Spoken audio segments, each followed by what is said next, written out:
Louise Ford is a British film editor best known for her work with director Robert Eggers. While Ford has now worked as a film editor for over 2 decades, she previously worked in print journalism, copy editing for the likes of the Sunday Times and the Cosmopolitan. It was only when she was in her 30s that Ford even started learning film editing after a move to New York, where she fell in love with the independent film scene. Louise Ford first worked with Eggers on his 2008 short film, Telltale Heart, and has since edited every one of his films, most notably The Lighthouse, 2019, and 2024's Nosferatu. Through this collaboration, she has grown to be a widely acclaimed editor, receiving multiple nominations for awards such as the Independent Spirit Award for Nosferatu.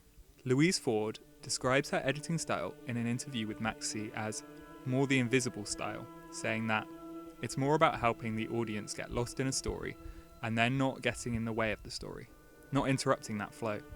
To me, the highest compliment is you don't notice the cuts. You get completely lost in the story. This approach can be seen throughout the 2024 film Nosferatu. For example, in this scene, where Thomas is starting to work out the Count's true nature, we can see that the shots are held for a very long time between each cut. This allows the audience to see a full range of emotion from the actor and makes them feel a connection with the character. It's almost as if we are exploring the catacombs with him.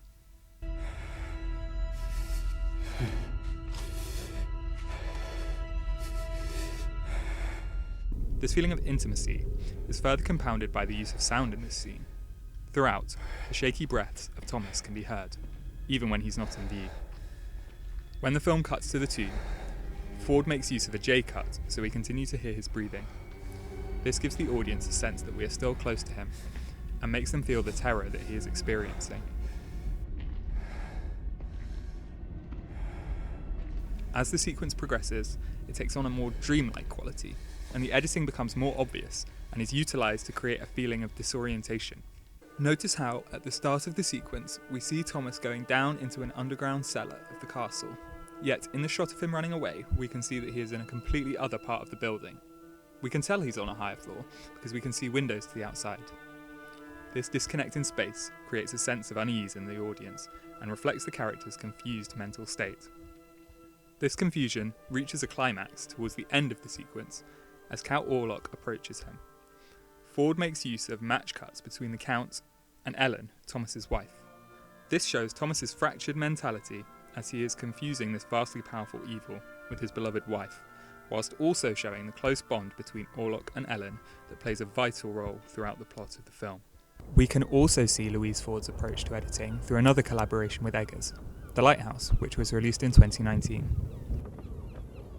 At the very beginning of the film, we again see Ford allow for extremely extended shots.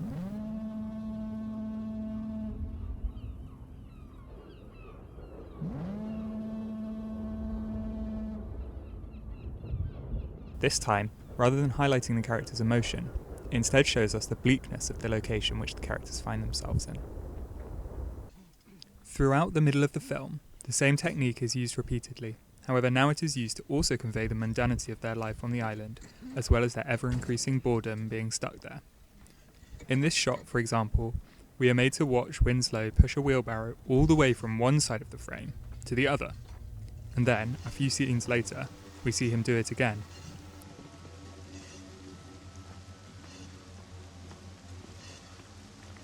This slow and repetitive editing style affords the audience a level of immersion in the setting and greater empathy for the protagonist. Even towards the climax of the film, Ford is unrelenting. This shot lasts for well over a minute. It feels as though Ford is daring the viewer to look away before she cuts, rather than wallowing in the depravity of the characters.